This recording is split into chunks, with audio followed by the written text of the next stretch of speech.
memerintahkan kepada termohon untuk melepaskan pemohon dari tahanan.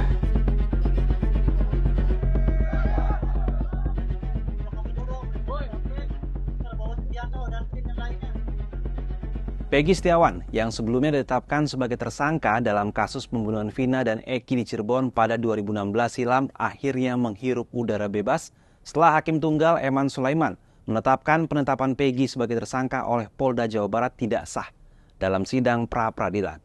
Artinya, Peggy adalah korban salah tangkap polisi. Dibebaskannya Peggy semakin membuat publik bertanya-tanya terkait profesionalitas polisi dan kejanggalan dalam pengungkapan kasus kematian Vina dan Eki. Apa yang sebenarnya terjadi? Penangkapan Peggy Setiawan berawal dari viralnya kembali kasus pembunuhan Vina dan Eki. Usai film Vina sebelum 7 hari ditayangkan di bioskop pada 8 Mei 2024. Pemutaran film itu jadi perbincangan publik karena masih ada 3 orang tersangka kasus pembunuhan Vina yang masih berstatus daftar pencarian orang atau DPO. 3 DPO tersebut ialah Peggy alias Peron, Andi, dan Dani. Usai didesak oleh publik, polisi seakan baru bergerak untuk menangani kembali kasus ini. Tak butuh waktu lama, tepatnya 21 Mei 2024, Polda Jawa Barat menangkap Peggy Setiawan, seorang buruh bangunan asal Cirebon. Peggy ditangkap di Bandung. Saat penangkapan Peggy pula, polisi mengumumkan bahwa DPO kasus kematian Vina dan Eki hanyalah Peggy. Sementara Andi dan Dani justru dicabut polisi dengan alasan sosok fiktif. Sebelumnya polisi telah menangkap 8 pelaku di tahun 2016. 7 pelaku diantaranya telah divonis penjara seumur hidup dan seorang lainnya, yakni Saka, dihukum 8 tahun penjara karena masih di bawah umur. Walaupun terkesan bergerak cepat dalam merespon tuntutan publik mengungkap kebenaran dalam kasus pembunuhan Vina, nyatanya polisi justru melakukan salah tangkap terhadap Peggy. Bahkan dugaan salah tangkap ini sudah terlihat sejak awal penangkapan hingga fakta di persidangan. Saat rilis polisi di awal penangkapan Peggy pada 26 Mei 2024 misalnya, Peggy kala itu langsung membantah bahwa ia telah terlibat dalam kasus pembunuhan Vina dan Eki. Ini fitnah, saya rela mati. Saya rela mati. Tidak.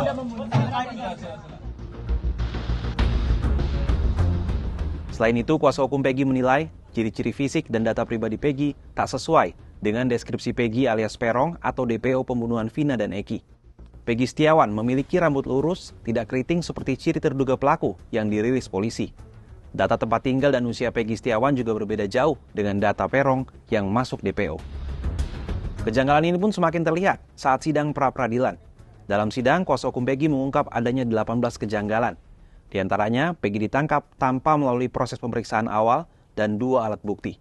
Selain itu, sehari setelah ditangkap, Peggy langsung ditetapkan sebagai tersangka.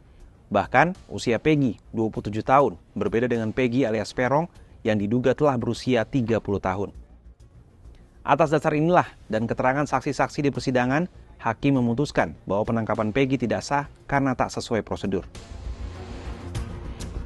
Bebasnya Peggy pun semakin menimbulkan pertanyaan, apa yang sebenarnya terjadi dalam kasus pembunuhan Vina dan Eki? Bagaimana pula dengan profesionalitas Polri sejak awal penanganan kasus ini? Hingga kini kasus pembunuhan Vina dan Eki di Cirebon masih terus bergulir. Bahkan terbaru, salah satu mantan narapidana yang telah bebas yakni Saka Tatal telah mengajukan permohonan peninjauan kembali. Titin Priyalianti, kuasa hukum Saka menambahkan, putusan pra-peradilan terkait Peggy menguatkan bukti baru bahwa kliennya tidak bersalah dalam pembunuhan Vina. Sebab dalam putusan pengadilan pada 2016 disebutkan, Saka terlibat dengan pelaku lainnya termasuk Peggy alias Peron. Saya merasa ada yang salah dari perkara ini. Mudah-mudahan sekarang hakim yang akan bersidang kondisinya tidak akan sama seperti yang saya alami di 2016-2017. Mudah-mudahan hakim yang ditunjuk untuk memegang perkara ini benar-benar membaca apa sih yang terjadi sebelumnya dengan bukti-bukti yang kita miliki, dengan novum yang kita miliki. Terkait bebasnya Peggy, Kepala Bidang Humas Polda Jawa Barat Komisaris Besar Jules Abraham Abbas menyatakan akan mematuhi putusan sidang pra-peradilan. Namun ia tak merinci bagaimana kelanjutan kasus ini. Kami dari Polda Jabar, penyidik, akan menjalankan segala putusan hakim pada sidang pra-peradilan tersangka PS. 8 tahun sudah kasus pembunuhan Vina dan Eki di Cirebon bergulir. Selama itu pula, publik menanti profesionalitas polisi untuk mengungkap kebenaran. Tentunya bukan dengan main asal tangkap, seperti kasus Peggy. Menurut sahabat Kompas gimana? Apakah polisi cukup profesional dalam mengungkap kebenaran di kasus Vina Cirebon?